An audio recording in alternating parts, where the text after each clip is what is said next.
terutama hal-hal yang akan menyangkut terhadap masa depan kalian. Jadi anak-anak, hari ini adalah pertemuan kita yang bahkan ketiga kalinya. Namun pada hari ini, sesuai dengan yang Bapak janjikan kemarin, kita akan belajar tentang bimbingan klasikal. Dan kemarin sudah dijelaskan tentang bimbingan klasikal. Jadi Bapak akan ulangi apa itu bimbingan klasikal. Bimbingan klasikal adalah proses bantuan atau layanan dari seorang konselor kepada peserta atau peserta didik yang dilakukan di dalam satu rombongan kelas. Dan pada pagi ini kalian sudah tergolong satu kelas.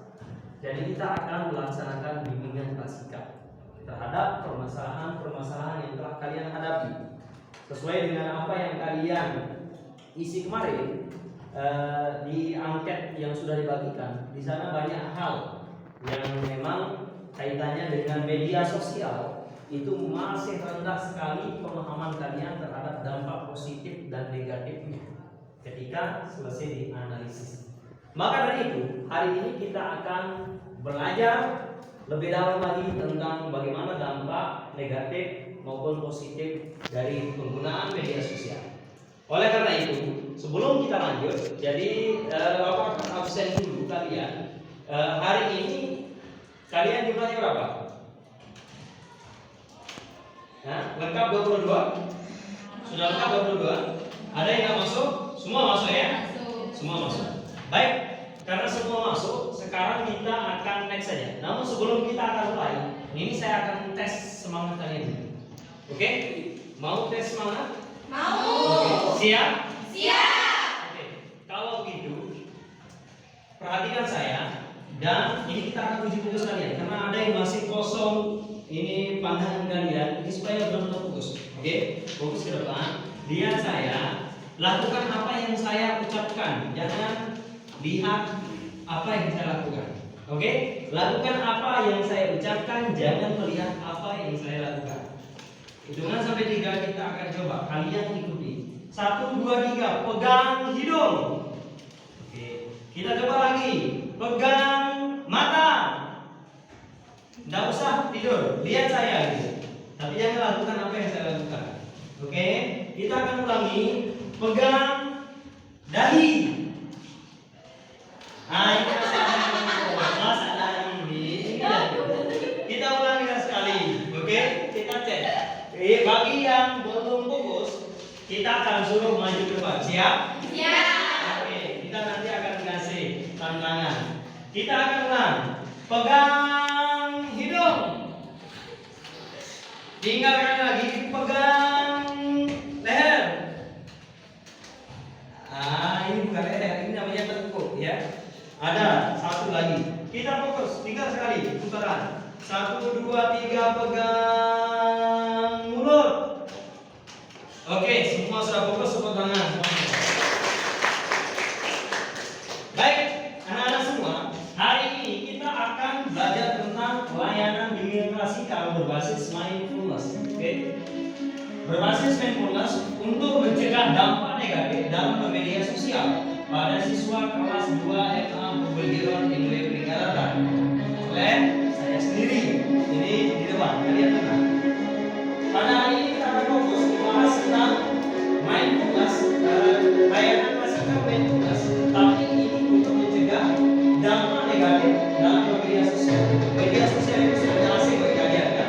Kalian semua rata-rata punya akun media sosial. Nah sekarang kita akan tahu bagaimana cara penggunaannya.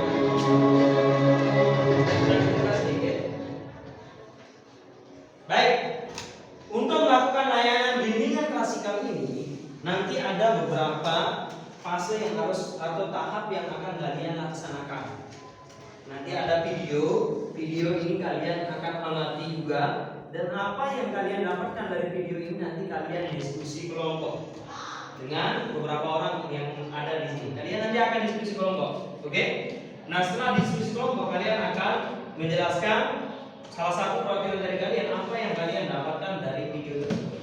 Dan ada beberapa rangkaian materi juga. Dan ini sangat penting untuk kalian. Pertama, nanti ketika kalian berada di rumah dan dimanapun ketika kalian menggunakan media sosial, sudah ada pemahaman yang tinggi atau lebih dalam lagi tentang media sosial, supaya usia remaja seperti kalian ini tidak terindikasi dengan penyalahgunaan media sosial. Kita next ya, kita akan baik. Oke? Berpikirlah dibandingkan kehidupan kita dengan orang lain. Itu hanya membuat kita iri dan hilang rasa percaya diri. Terus melihat serunya Instagram orang lain, lalu dibandingkan dengan Instagram kita terus-menerus, secara sadar maupun tidak sadar, hanya membuat kita semakin kecil dan depresi. Melihat kematian itu ada luar negeri dan memaksa kita untuk mengambil cicilan menanggung yang sebenarnya itu tidak perlu. Sahabat, mulailah berubah dengan kontrol diri kita, membatasi penggunaan sosial media di smartphone. Terdapat fitur yang dapat mengingatkan berapa lama kita telah menggunakan sosial media. Mulailah dengan disiplinkan diri kita dengan membatasi penggunaan Instagram, Facebook, dan lainnya maksimum 1 hingga 2 jam sehari. Apabila teman mempostingkan sesuatu, bukan berarti kamu harus melihatnya, bukan berarti kamu harus meresponnya. Responlah bila itu perlu. Tutup sosial media dan ingat banyak hal prioritas yang harus kita lakukan. Jangan biasakan diri untuk setiap 15 menit menggunakan gadget, padahal tidak ada info apapun di dalamnya. Cuma memakan gadget dan fokus pada target dan cita-cita. Jangan biarkan kebiasaan buruk itu mengganggu produktivitas kita setiap harinya. Memang sosial media itu sangat efektif dalam informasi, tapi bukan berarti kita melupakan kehidupan nyata. Gunakan Instagram, Facebook, Twitter, WhatsApp secara bijak. Jangan biarkan mereka mengontrolmu, tapi kamu yang mengontrol mereka. Oke, kita next tinggal satu video.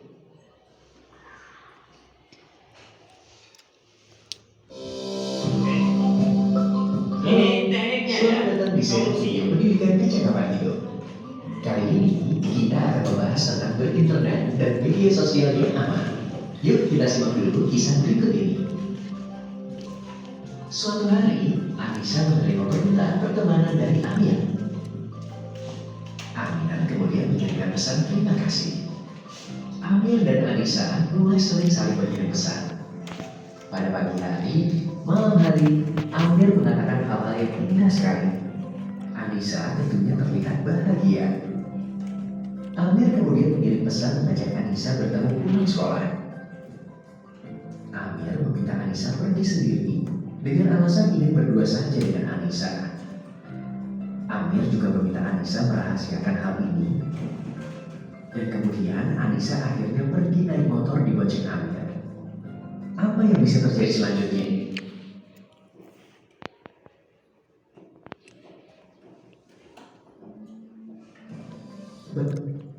Bahaya apa saja yang bisa terjadi pada Anissa? Apa yang dilakukan oleh Anissa sangat berbahaya. Contoh beberapa kalimat.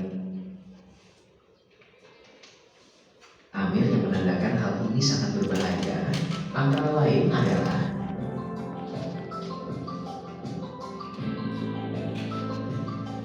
Anissa bisa menjadi korban kekerasan seksual, penipuan, atau penculikan. Pada kasus tertentu, kamu bisa saja bertemu orang yang kamu kenal dari sosial media.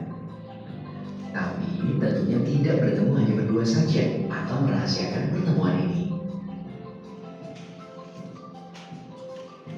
Tentu, internet dan media sosial mempunyai banyak manfaat positif seperti akses informasi dan menambah pertemanan yang positif dari berbagai daerah. Tetapi, internet juga mempunyai dampak negatif dan risiko seperti terjadinya kasus penipuan, kekerasan, dan penculikan. Hal negatif dan risiko ini bisa kita hindari. Berikut ini beberapa kiat berinternet dan media sosial secara aman. 1. Keamanan kata sandi. Pastikan pengaturan privasi di semua media sosial dan internet kamu aman dan tidak bisa diakses oleh umum. Minta bantuan orang lain jika kamu tak yakin terkait hal ini. Kedua, lingkar pertemanan. Jangan berteman di media sosial dengan orang yang sama sekali tidak kita kenal lingkaran pertemanannya. Berteman di media sosial bukan berarti kita langsung percaya. Tetap waspada. 3. Pilih-pilih data yang diunggah dan dibagikan.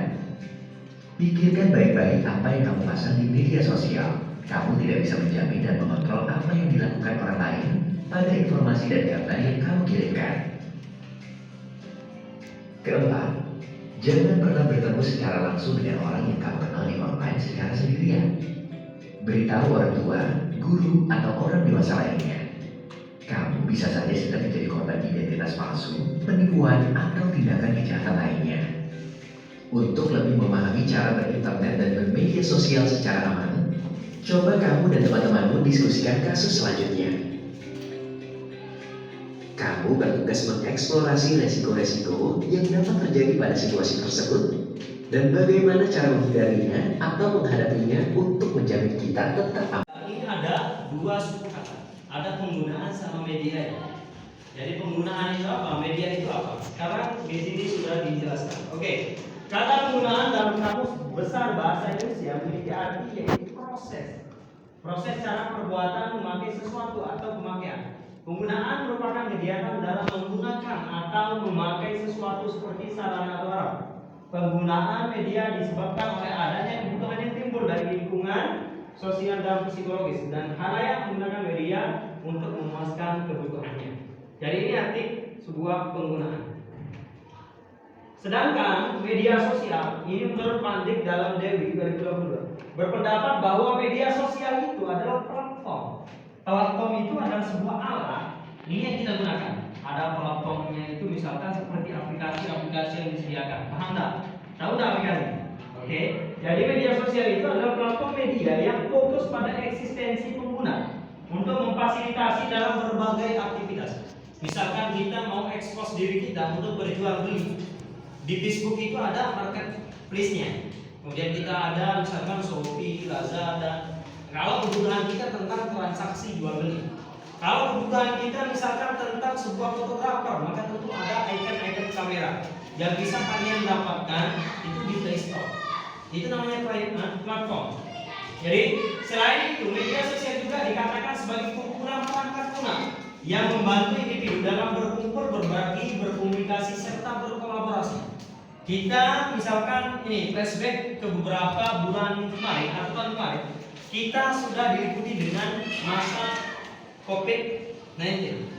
Era COVID kemarin itu orang jauh-jauh sekali, cuma akan bisa bergabung menjadi satu komunitas besar. Ini disebabkan oleh media sosial. Ketika belajar misalkan belajar daring dalam jaringan, ini kan kita itu ada di rumah masing-masing, Pak. Jadi karena adanya media sosial ini disediakanlah platform yang bernama Zoom Meeting. Ada Google Meet juga. Jadi platform yang seperti itu bisa digunakan untuk rapat, belajar antara siswa dengan guru dan lain sebagainya. Jadi itu namanya platform. Pada intinya yang dinamakan media sosial itu adalah yang dapat membantu dalam berkomunikasi dua arah dalam bentuk visual maupun audio visual. Visual itu nih bisa kita lihat imaginary-nya. Audio visual itu adalah yang bisa kita dengarkan. Kita next. Oke. Nah ini. Apa saja jenis-jenis media sosial? Ini supaya kalian tahu. Jenis-jenis media sosial. Yang pertama itu adalah collaborative project. Collaborative project ini seperti Wikipedia, jenis-jenis koran, majalah. Apalagi sekarang kalau kalian mau baca novel, itu ada apa namanya aplikasi? Oke, itu ada. Ada juga aplikasi yang lain. Misalkan kita mau akses jenis kitab-kitab atau bacaan, kita tinggal cek di Play Store, itu banyak sekali. Ini namanya collaborative project yang pertama. Yang kedua itu ada content communities. Content community ini seperti YouTube. Jadi kita kalau mau berpenghasilan, tinggal kita jadi YouTuber, selebgram dan lain sebagainya. Kita tinggal buat konten-konten dan tidak sedikit orang yang dari awalnya konten itu sekarang jadi YouTuber terkenal di Indonesia. Misalkan Deddy Corbuzier, Atta Halilintar, Ria Ricis, itu awalnya konten. Jadi hasil banyak subscribernya sekarang jadi orang yang sukses. Ini yang kedua. Yang ketiga, blog and microblog. Jadi kalau kita mau nulis dan sebagainya, sudah tersedia yang namanya blog. Ada blog pribadi, dan lain sebagainya. Kalian juga nanti bisa mengakses tulisan-tulisan orang melalui blogging. Kalau kalian mau menulis online juga, bisa kalian simpan tulisan kalian di blog. Contoh, saya punya blog misalkan namanya abapena.com. Jadi kalian bisa akses itu, maka akan keluar apa yang menjadi tulisan-tulisan saya di sana. Dan banyak hal-hal yang lain juga yang bisa kalian temukan melalui blogspot, blog and microblog.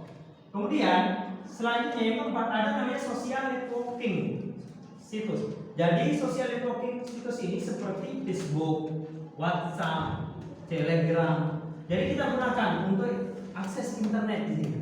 Jadi kita gunakan untuk bertukar informasi. Jadi itu namanya social networking. Kemudian selanjutnya ada namanya virtual game mode. Virtual game mode ini misalkan sekarang lagi viral di anak-anak remaja itu Mobile Legends, FF. Jadi media sosial bisa digunakan juga untuk main game. Lebih game online kan? Itu meskipun jaraknya antar negara itu kita bisa mabar, main bareng. Jadi itu. Terakhir ada virtual social world. Virtual social world ini banyak sekali. Misalkan seperti Twitter dan lain sebagainya. Ini kita gunakan di sini. Virtual social world. Kita next.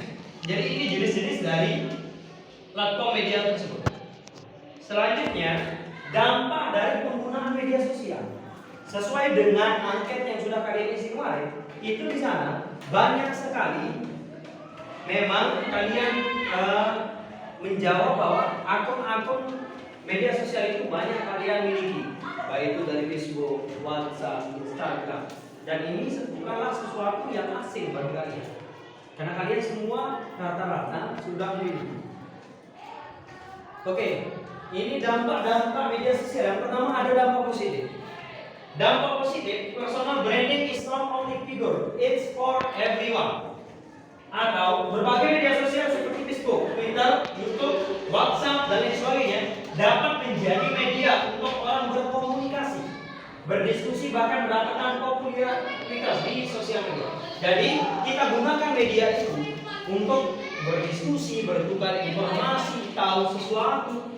Jadi kita gunakan Facebook, WhatsApp, dan sebagainya. Itu namanya personal branding is not only figure, it's for everyone. Kita next. Yang kedua, dampak positif dari media sosial itu ada fantastis marketing result through social media. People don't watch TV anymore, they watch their mobile phone. Jadi fenomena di mana cara hidup masyarakat saat ini cenderung lebih memanfaatkan telepon genggam. Mereka yang sudah terkenal dengan sebutan smartphone. Dengan smartphone kita dapat melihat berbagai informasi. Kalau dulu itu hanya koran saja. Orang-orang tua kita itu nunggu kantor pos dibawakan koran, tapi di era kita sekarang itu lebih mengharapkan yang namanya handphone. Yang kita kenal sekarang dengan smartphone. Smartphone yang memang akses internetnya itu 4G, bahkan sekarang ada yang 5G. Ini akses sinyalnya itu udah luar biasa. Jadi itu. Yang ketiga, media sosial memberikan kesempatan untuk berinteraksi lebih dekat dengan konsumen. Nah, ini artinya media sosial memberikan suatu untuk berkomunikasi individual, personal, dan dua arah. Melalui media sosial, para pemasar dapat mengetahui kebiasaan konsumen mereka dan melakukan interaksi secara personal serta membangun keterikatan yang berbeda. Misalkan di Shopee itu, biasanya kalau kita buka apa yang mau kita beli, belum aja kita pesan, baru kita sekedar buka saja, langsung datang notifikasi ke pesan kita. Selamat, terima kasih telah mengunjungi akun kami. Jadi seperti ini untuk membangun sebuah komunikasi. Dan dari kebiasaan itu, misalkan kalau berjualannya via WhatsApp, ada WhatsApp bisnis kan, ada WhatsApp bisnis ini, banyak katalog-katalog yang ada di sana. Kemudian si pelanggan sama pembeli penjual ini bertukar kontak misalkan. Jadi dari story dan sebagainya tahu kebiasaan-kebiasaan apa yang sering diorder oleh siapa yang membelinya. Jadi dia tahu kebiasaan pembelinya, otomatis dia menjual apa yang jadi kebutuhan dia. Itu maksudnya. Media sosial itu memberikan kesempatan untuk berinteraksi. Yang keempat, media sosial memiliki sifat viral. Apapun yang kita lakukan di media sosial, sedikit-sedikit itu seperti viral. Kita aja sekarang misalkan kelas 12 lagi layanan bimbingan klasika, maka saya share misalkan di akun Facebook sama Instagram, itu akan dilihat oleh ratusan bahkan sampai ribuan orang. dan akan tahu apa kegiatan kita. Detik ini pun. Makanya media sosial ini sesuatu platform yang memang luar biasa, yang sangat cepat memviralkan sesuatu. Kalau dulu ada sesuatu terjadi di Jakarta misalkan, kita nunggu bahkan sampai seminggu dulu baru informasi itu tiba, misalkan kita di NTB ini. Tapi sekarang lagi terjadi, bisa live streaming. Misalkan pada hari ini ada pengumuman bakal calon wakil presiden. Itu kalau dulu rilisnya itu ditunggu sampai beberapa hari. Tapi sekarang tadi kita bisa nobar bareng, kita bisa nonton live streaming. Ini ya, jadi cepat viral. Oke, kita next. Selain dampak positif, jadi yang tadi itu dampak positif dari penggunaan media sosial yang kalian gunakan. Sekarang dampak negatif. Ini perhatikan sekali. Dampak negatif ini pertama yang jelas itu adalah kecanduan media sosial. Orang yang candu dalam melakukan media sosial ini biasanya melebihi dari waktu istirahat, lebih dari 12 jam. Sedikit-dikit tanda orang candu itu misalkan pegang HP, kelupaan HP-nya cepat kita cari. Kemudian habis baterainya atau dayanya, kita cepat mau mencari dia. Saking tidak mau HP-nya itu mati, kemudian akunnya itu juga tidak mau dikembalikan. Jadi itu yang benar buat orang itu candu. Lebih apalagi mas. Jadi kemana-mana terus main game. Nah ini bahaya juga untuk psikolog. Selanjutnya pengaruh perilaku buruk. Jelas, pengaruh perilaku buruk itu banyak sekali hal-hal yang bisa terjadi melalui media sosial. Transaksi barang ilegal dan lain sebagainya itu bisa terjadi. Penurunan prestasi akademik jelas. Kalau media sosial saja yang kita gunakan, bahkan ada beberapa penelitian itu di sekolah menengah atas juga. Ketika gurunya menyampaikan dia akses media sosial di belakang. Nah ini yang akan membuat bahwa perhatiannya terhadap pelajaran itu akan menurun, dan ini jelas nanti akan bisa menurunkan prestasi akademik. Selanjutnya harga diri rendah. Harga diri rendah ini jelas ya. Sedikit-dikit banyak sekali wanita di luar sana itu UPC, para remaja. Maksud saya semuanya dibuka. Ini atasnya kadang-kadang enggak pakai hijab kayak kalian yang ada di lingkungan pondok pesantren, tapi lalu dibuka sedikit-dikit. Seolah-olah aibnya itu dibuka. Jadi ditampilkan saya. Kemudian apa yang menjadi perasaan hatinya diungkapkan di media sosial. Sakit hati saya. Kok ini hidup ini? Seolah kita curhat. Jadikan media sosial itu sebagai papan curhat. Nah ini yang membuat harga diri kita itu rendah. Orang ini padahal orang berpendidikan, kok begini kepada media sosial. Nah ini kalian sebagai pembekalan saja supaya jangan sampai terjadi seperti itu. Apapun masalah kalian, jangan jadikan media sosial itu sebagai sebuah pelampiasan untuk curhat-curhatan. Oke? Ini jangan sampai seperti itu. Selanjutnya terjadinya cyberbullying. Tahu nggak apa itu cyberbullying? Cyberbullying itu adalah sesuatu ancaman dari seseorang. Misalkan kita punya video atau foto pribadi nih, diancam oleh seseorang yang tidak dikenal, misalkan diancam akan disebarluaskan. Kalau nggak bayar 500, 1 juta atau 2 juta bahkan 15 juta. Ini yang sekarang viral di Indonesia. Banyak sekali aplikasi-aplikasi yang tersedia. Misalkan ada WeChat yang warnanya hijau misalkan. Dan ini banyak sekali platform-platform, dan ini yang harus kalian hindari. Karena dari sana memang lawan jenisnya. Nanti saya akan jelaskan saja. Ini ada hal-hal sifatnya pribadi dan itu ditunjukkan. Dan kalau itu direkam layar misalkan, kemudian orang itu ngancam akan menyebarluaskan kepada keluarga teman, kan otomatis malu. Dan tidak sedikit orang itu bunuh diri gara-gara hal seperti itu. Karena takut ditahu oleh orang tua dan lain sebagainya. Akhirnya dia itu depresi, stres. Nah ini semua ada solusi. Kalau ada yang ngancem-ngancem, jangankan ngancem, ada yang membuat kita tersinggung saja, itu bisa dilaporkan. Di Undang-Undang ITE itu sudah disebutkan. Jadi jelas bisa dilaporkan orang-orang yang seperti itu. Oke, ini yang namanya cyberbullying. Banyak sekali terjadi. Nanti saya akan tambahkan materi. Selanjutnya sarana kriminal. Sarana kriminal ini jelas.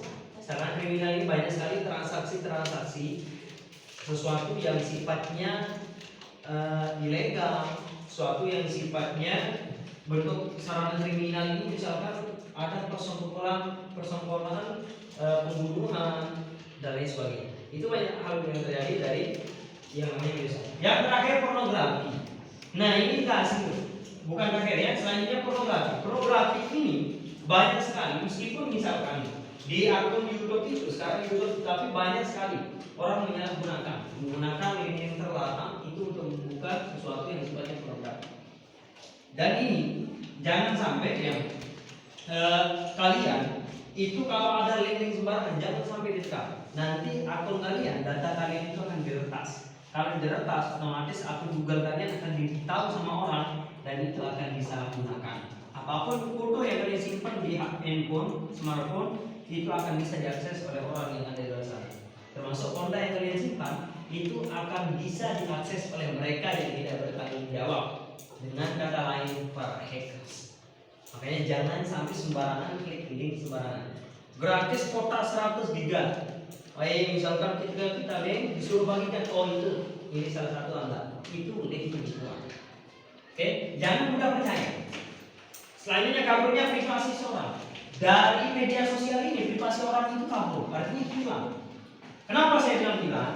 Karena dari media sosial ini orang itu privasinya sangat terbuka, seolah-olah semua aib itu kita tampilkan. Orang merasa kalau tidak post story sehari itu merasa misalkan stres, merasa nggak enak, nggak pede saya kalau nggak buat story. Akhirnya buat story tampilannya eksis. Nah ini privasi kita akan lihat sama orang lain. Malas belajar dan lupa waktu. Kadang-kadang karena media sosial kita lebih dominan buka medsos kita saja, timbang kita lebih betul. Kalian santri misalkan pegang HP lebih baik dipilih ketimbang kita mutolaah, murojaah, tidak patuh penghafatan. Buktikan saja, misalkan kalian di rumah pegang HP sama kita, kira-kira mana yang lebih lama dipegang? Jadi ini terbukti.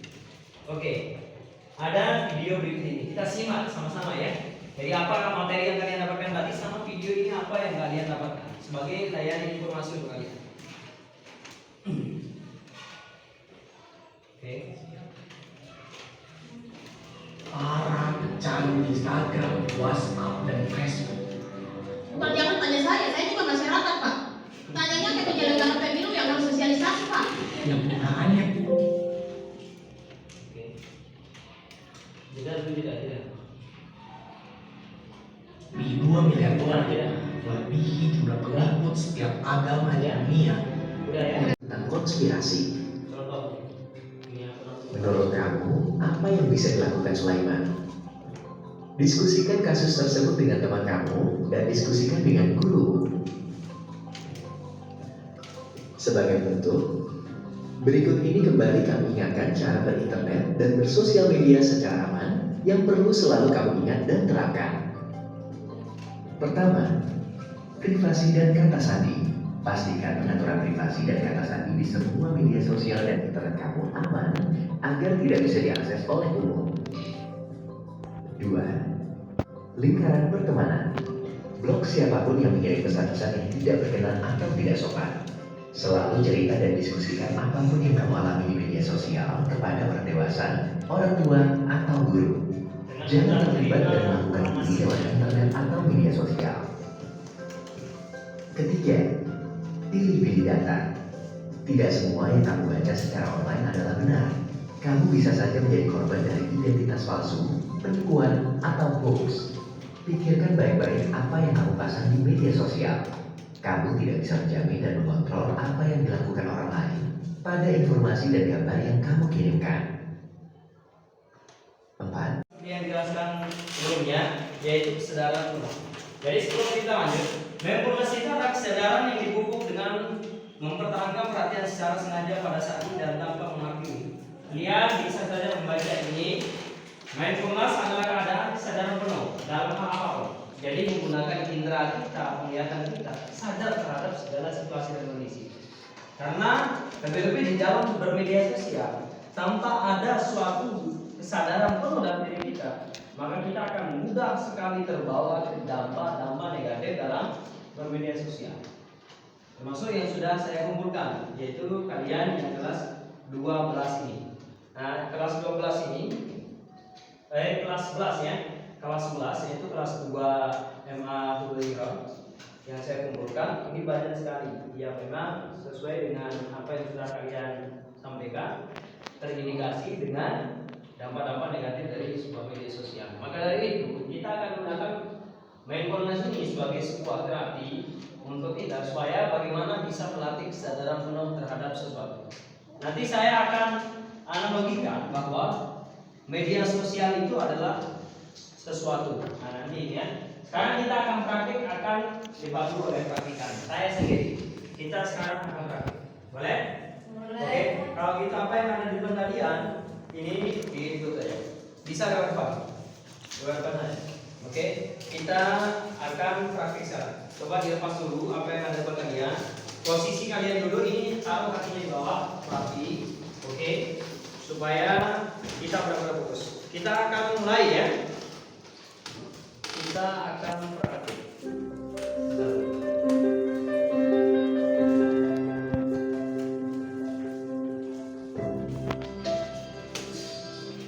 Oke, yang pertama ini coba tangan kalian dikedepankan. Oke, tangan kalian kedepankan.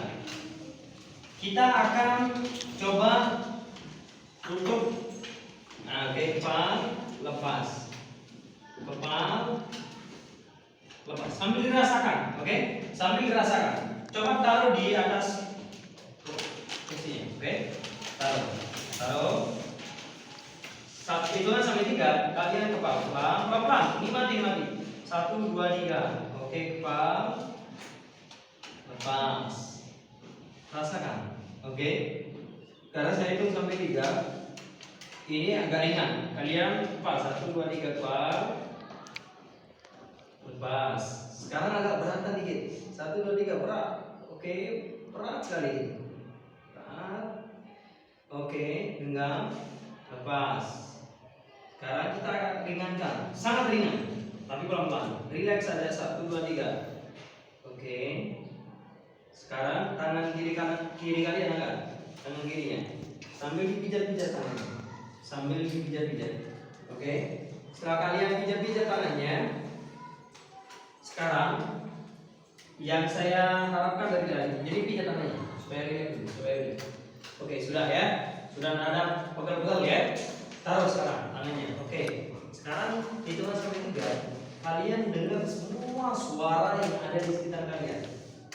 Suara keheningan, suara bunyi dari burung-burung yang berkicau, apalagi cahaya matahari yang menyinari kita pada pagi hari ini.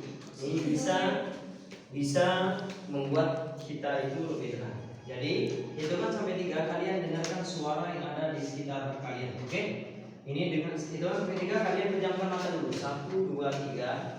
Dengarkan suara yang ada di sekitar kalian. Oke, terus saja. Sebelum saya bilang berhenti, jangan kalian berhenti. Oke, pejamkan mata. Dengarkan suara apa saja yang kalian dapatkan. Fokus.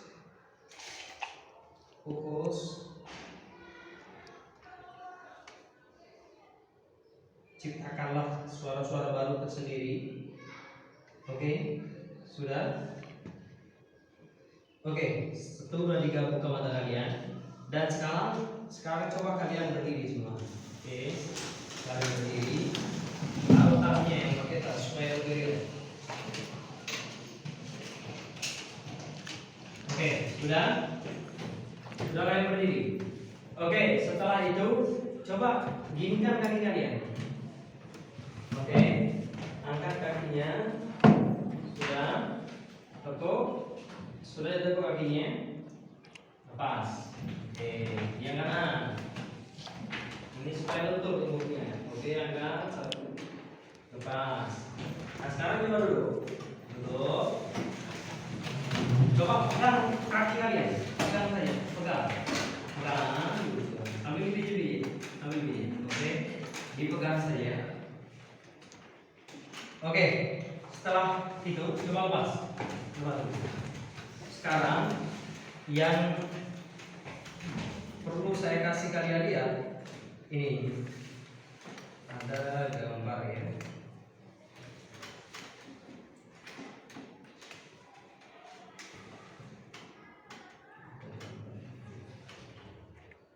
Oke. coba kalian perhatikan ini suatu yang sifatnya sejuk sekali ya. Sejuk mata memandang.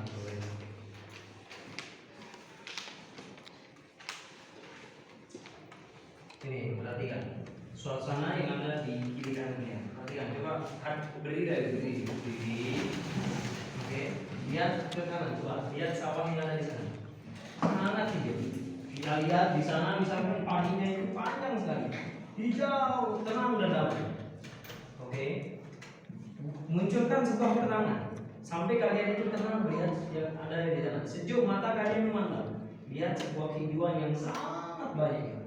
Polkan dia dengan sesuatu yang hijau dan indah sekali. Oke, sudah tenang melihatnya? Sudah? 1, 2, 3, tarik nafasnya. Sedalam, tarik nafas lewat mulut.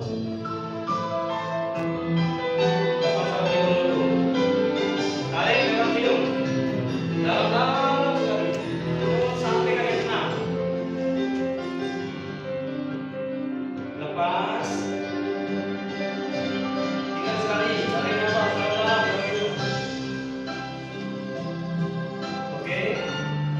Lepas, sekarang berdiri, buka mata kalian, maju 3 langkah ke depan. 1, sambil rasakan apa yang kalian rasakan di kakinya. Oke? 1, hitungan sampai 3, kalian mundur lagi 3 langkah. 1, sambil rasakan apa yang kalian rasakan di kakinya. Berat, ringan, gimana? 1, 2, 3, mundur. Oke? Setelah itu, coba dulu lah. Dulu. Oke. Sekarang saya punya sebuah ilustrasi. Kalian dulu capek dari jalan, dia masuk pakai jam ya. Ini kelihatannya. Oke, sekarang saya minta kalian pejamkan mata lagi. Saya akan ilustrasikan kalian dengan sebuah visualisasi imaginary. Oke? Sekarang coba pejamkan mata kalian. Oke? Pejamkan matanya dan ikuti apa yang saya minta. Oke, sudah? Sudah. Pejamkan matanya. Pejamkan. 1, 2, 3, pejamkan. Oke. Kalian sekarang ini pergi ke suatu tempat kebun yang sangat luas. Ketika pergi ke hutan ini, kebun ini adalah hutan. Ketika pergi ke hutan ini, kalian menemukan sungai yang sangat segar. Sungai yang airnya itu menyegarkan. Belum kita minum saja kita dahaganya sudah hilang. Apalagi kita meminumnya. Perlahan kita mendekati sungai itu. Kemudian setelah kita mendekati sungai itu, kita sentuh dengan ujung jari kita. Kita rasakan semakin tenang di sana. Setelah kita merasakan ada sebuah ketenangan, kesegaran yang kita dapatkan di sungai itu, di sebelah sungai kita melihat di sana ada bunga yang sangat cantik sekali. Bunga itu sangat cantik. Baru kita melihat saja kita mempesona. Bayangkan bunga itu indah. Sesuai yang kalian tahu bahwa bunga yang paling indah itu apa? Jadi ada bunga yang kalian temukan. Indah sekali, sangat indah. Semakin dipandang kita semakin candu untuk memandangnya. Setelah itu kita akan kembali kepada tujuan awal, bahwa kita akan mencari sesuatu yang akan kita dapatkan, yaitu suatu buah yang paling enak.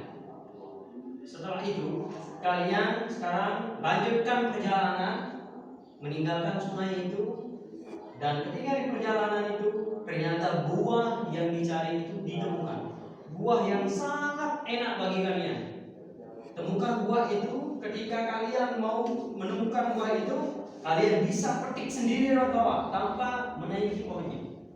Ketika dipetik, kemudian dirasakan. Ketika dimakan, enak sekali makanan ini. Oke? Enak sekali. Baru melesak di dalam lidah kita. Rasanya sudah sangat enak. Rasakan keenakannya, kelezatannya, kesegaran dari buah ini. Setelah itu kalian balik. Namun sebelum kalian melangkah jauh dari gua itu, kalian balik seketika. Kalian tidak mau berusaha semaksimal mungkin, karena setelah kalian habis memetik yang bawah ada buah yang agak dasar. Namun itu kalian petik. Kalian petik dengan cara yang sembarangan, bahkan melempar batu. Kalian menemukan buah yang sama. Kalian ambil buah itu, rupanya sama, segar sekali.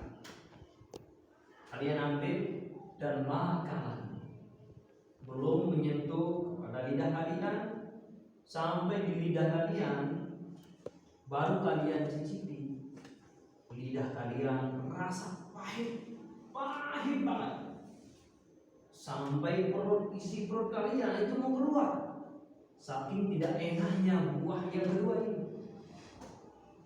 Kalian mengatakan, oh, sangat pahit sekali. Pahit. Terasa banget di lidah kita. Oke, setelah itu kita lepas.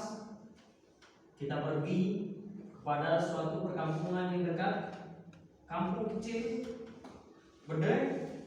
Di sana kita temukan seseorang yang tinggalnya di hutan. Kita minta kita itu bisa hilang dari rasa pahit. Setelah itu kita kembali, ternyata belum sampai ke rumah kita. Kita bermimpi. Oke, buka mata kalian. Oke, udah, buka mata kalian. Jadi gini, ilustrasi itu namanya visualisasi imaginary. Oke, apa ini dampak positif? Oke, dampak positif dari media sosial ini ibaratnya seperti apa yang kalian temukan kesegaran tadi. Itu dampak positif. Ketika kalian menemukan sebuah buah, hasil dari ikhtiar kalian temukan itu, berkelana di hutan, kalian dapatkan sebuah rasa yang sangat manis dan sebagainya. Tapi tatkala yang satunya kita petik lagi ternyata pahit banget sampai kita muntah. Maka itulah dampak negatif. Syukur-syukur tadi di dalam visual ini kalian temukan ada orang meminta air. Tapi bagaimana kalau tidak ada orang? Artinya ketika ada sebuah penyalahgunaan dari media sosial itu kita lakukan, maka tentu kalau kita tidak sesegera mungkin mengatasi dan berawal dari diri kita, tidak mungkin akan bisa teratasi. Maka hati-hatilah bila bermedia sosial. Baik, itu saja dulu untuk hari ini, kelas kita untuk hari ini. Jadi saya harapkan kertas yang ada di depan kalian ini coba dilipat dulu. Oke, dilipat. Gambarkan bahwa apa yang menjadi keadaan kalian saat ini. Tulis nama kalian, gambarkan apa yang kalian rasakan saat ini. Oke, lebih-lebih di dalam sebuah media sosial. Jadi sebelumnya supaya di akhir itu kalian masih banyak yang tertekan.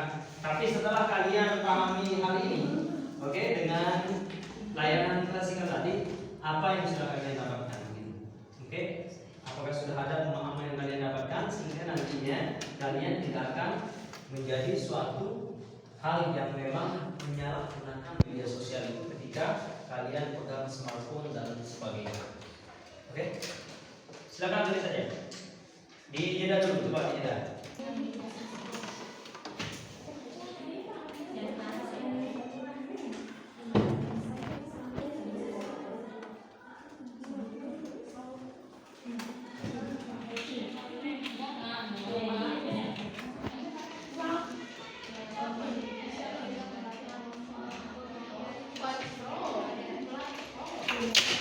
Simpel-simpel saja. Salah? Tiga. Iya.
Enggak. Foto juga, ganti-gantian. Oh, berarti ini simpan dulu.